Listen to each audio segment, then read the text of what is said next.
right. Thanks again for tuning in. The WRT Boxing Show. I'm your host, Mr.A.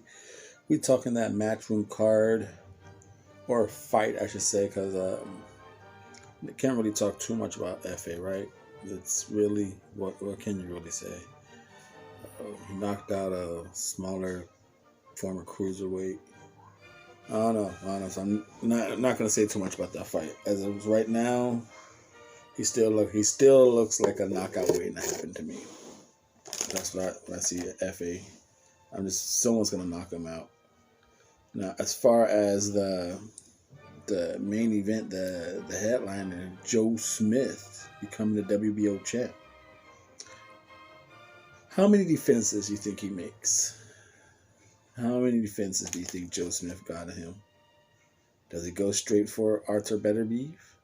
Does he beat him? Does he lose it with no defenses? For those who thought he had beat Artur Beterbiev before this fight, do you still have the same feeling after this fight? Me, myself, I had the fight 116-112 with 2 swing rounds, of course. I had that in the victor for Maxim Vlasov.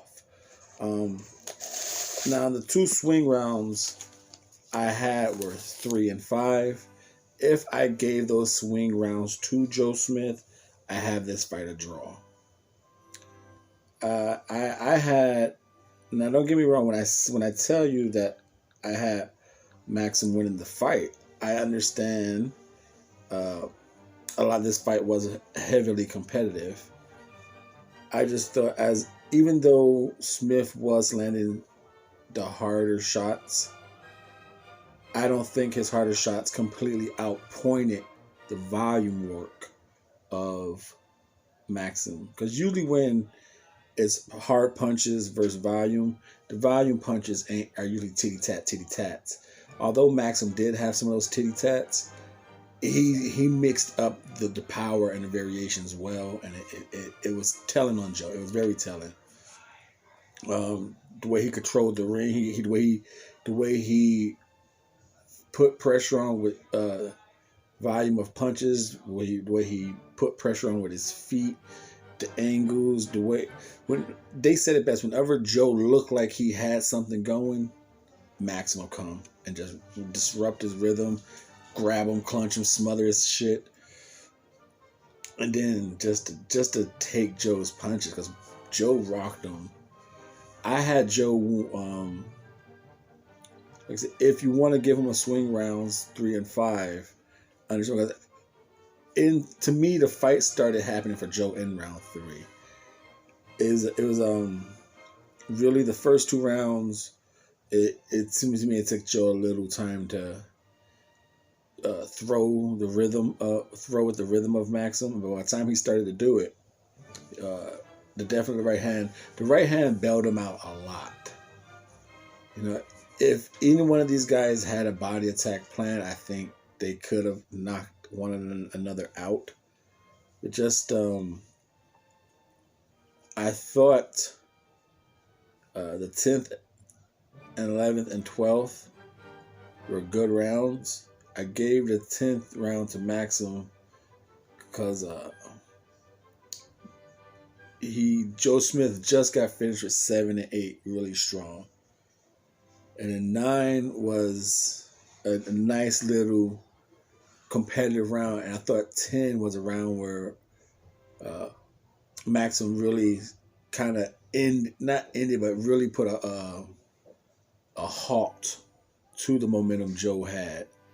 But then, of course, Joe came back and took that shit in 10, 11, and 12. Good fight. It's what I talked about in the preview. The preview, like, everyone was high on Joe. Everyone was high on Joe because they come up.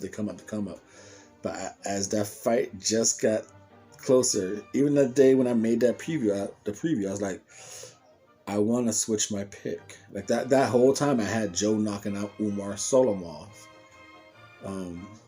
who I think should be Joe's first defense, but most likely he's gonna get that go for Artur Beterbiev.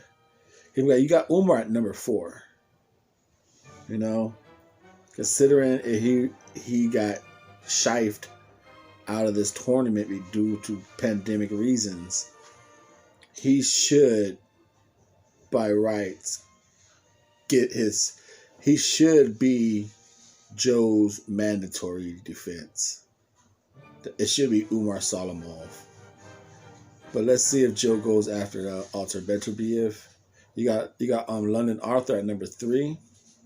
Like I said, I want to see Joe knock out Umar.